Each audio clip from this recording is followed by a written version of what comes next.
The first bell rang across Ridgewood Academy, a school known not only for its academic excellence but for the polished luxury of the families who walked its hallways. BMWs and Range Rovers lined the parking lot, parents in sharp suits and elegant dresses stood chatting, sipping coffee from expensive flasks. But amid them, there stood Tom Harris, wearing an old military hoodie, his boots slightly worn, carrying a weathered leather bag that had seen both desert sand and battlefield dust. Beside him clung Lily, his 10-year-old daughter, shy and small compared to the other kids. Her jacket was second-hand, her shoes scuffed from playgrounds that didn't shine as brightly as Ridgewood's manicured lawns. The whispers started quickly. "Is that her dad? He looks so out of place. Single father, I heard. And broke too." The words cut through the morning air, sharp and cruel. Some parents laughed, others smirked, while a few just shook their heads. Tom heard every syllable. But he didn't flinch. He had learned long ago in the military, silence is power. Instead, he bent down to Lily's level, smoothing her hair gently. "Go on, kiddo. Today's your first day. Walk tall," he whispered. Lily swallowed hard and nodded. But as she walked, her shoulders curved inwards, weighed down not just by her backpack, but by the judgment surrounding her. Tom's chest tightened. He had faced enemy fire, ambushes, and nights of endless fear. Yet nothing hurt more than seeing his daughter shrink under ridicule. He clenched his fist. They don't know me. They don't know her. One day, they will. Act 2, The Secret Past. That evening, their small 2-bedroom apartment felt quieter than usual. Tom reheated leftovers, macaroni with canned tomato sauce, and Lily poked at her plate. "Dad," she murmured, "why do they laugh at you?" The fork slipped from Tom's hand. For a moment, he didn't answer. He had rehearsed responses for years, but hearing it aloud from his daughter was different. Finally, he sighed. "Because people judge what they see, Lily. They don't see the battles I fought. They don't see the nights I stayed awake just to make sure you'd never feel alone. All they see is an old hoodie and worn shoes." Lily's eyes welled up. "But you're my hero." Tom smiled faintly. "And that's all that matters." After dinner, while Lily finished her homework, Tom climbed into the attic. Boxes stacked high, dust covering memories he rarely touched. He knelt down and opened one marked Archery. Inside lay his old bow. The grip molded to his palm, the string frayed slightly but still strong. His metals glimmered faintly in the dim light. Memories flooded back, the sound of crowds cheering, the tension of holding his breath before a perfect shot, the joy of victory. But those days ended when war called. He had traded stadium lights for desert stars, cheers for gunfire. He had returned home alive but broken, a single father trying to rebuild. Now, seeing Lily's pain, some. The next morning, the school buzzed with excitement. The principal announced the annual charity sports event. Parents and children would compete in fun games, relay races, tug-of-war, and the highlight, archery demonstration, sponsored by Helen Brooks, CEO of Brooks Sporting Goods. Helen was a woman who commanded attention effortlessly. Only in her early 30s, she had built an empire of sports gear, her name synonymous with excellence. That day, she arrived in a sleek black car, her presence radiating confidence. When Lily saw Archery on the sign-up sheet, her heart raced. She wanted to try. She wanted to aim, to focus, to fly an arrow across the field. But her eyes darted toward the whispering parents. She tugged her father's sleeve. "Dad, can we? Please?" Tom looked at her, at the hope shining through her fear. He nodded. "We'll do it." Gasps rippled through the parents watching. One mother scoffed, "Archery?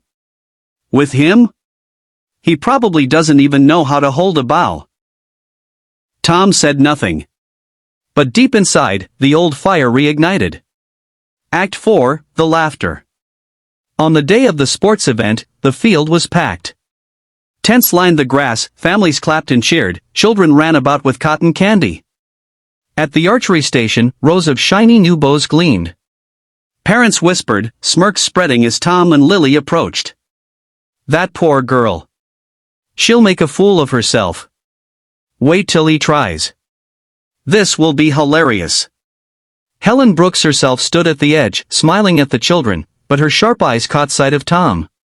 Something about the way he carried himself, quiet, steady, unshaken, made her pause. Lily trembled as she lifted the bow. Her first arrow wobbled, missing the target entirely. A burst of laughter erupted. Tom knelt beside her, his voice calm. "Block them out, Lily. It's just you and the arrow. Nobody else matters." She nodded, tried again. The arrow landed closer but still far. More chuckles followed. Her shoulders sagged. "Dad, I can't." Tom placed his hand gently on hers. "You can. Watch me." He stepped forward. Picked up a bow. For a moment, the world stilled. His grip was natural, his stance precise. He drew the string back smoothly, like breathing. Thwack! The arrow pierced the bullseye. Gasps echoed. He released another. Bullseye. A third. Perfect again. The laughter died instantly. Silence spread, broken only by murmurs of disbelief. Helen's lips parted in surprise. Her CEO's instinct rarely failed her, and now it screamed, "This man is extraordinary." From that day, Tom began training Lily seriously. Each evening after school, they practiced in the park. Tom taught her not just technique, but discipline. Archery isn't about hitting a target, Lily. It's about knowing yourself. Controlling your breath, your fear, your doubt. Once you master that, the arrow will follow. Slowly, Lily improved. Her shots grew steadier, her confidence stronger. Other kids began noticing. Some even asked Tom for tips. Helen, intrigued, began stopping by their practices.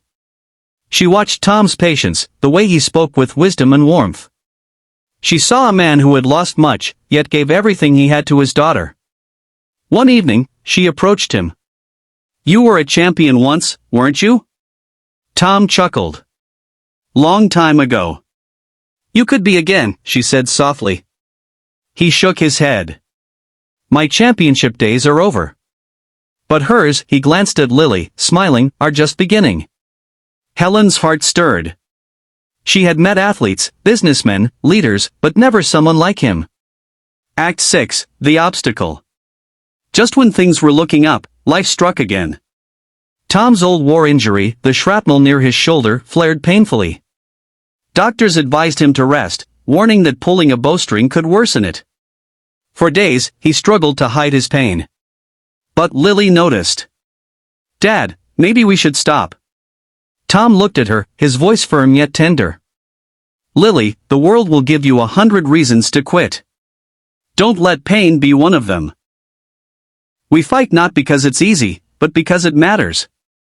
At the junior archery tournament, Lily hesitated. The crowd was large, the pressure immense. She almost backed out until she saw her father, clutching his injured shoulder, yet standing tall, smiling at her with unwavering pride. She took a deep breath, drew the bow, and released. Thwack! Right near the bullseye. She kept shooting. By the end, she won second place, a huge victory for a beginner. She ran into Tom's arms, tears streaming. "We did it, Dad. We did it." The crowd applauded, including those same parents who once laughed. Now, they looked at Tom with respect and guilt. Act 7, The Falling CEO. After the tournament, Helen walked over. Her voice was softer than the confident CEO tone she usually carried. "You know, Mr. Harris," she said, "the day I first saw you, everyone laughed. But I saw something else. Strength. Humility. And love that's rare." Tom smiled shyly. "I'm just a father. That's all." Helen shook her head. "No. You're more than that. You're a champion. In archery, in life, and in the way you love your daughter." For the first time in years, Tom felt something stir in his heart, something beyond duty and survival. Helen's eyes glistened. And that's why I fell. Act 8, The Message. From that day forward, Tom was no longer the single dad everyone laughed at. He was known as the veteran who taught resilience, the father who built a champion, and the man who showed the world that appearances mean nothing compared to heart. And for Lily, she no longer walked with slouched shoulders. She walked tall, knowing her father was not just her hero, he was everyone's. Ending message to viewers. Tom's story is a reminder. Backhand index pointing right never underestimates someone based on appearances.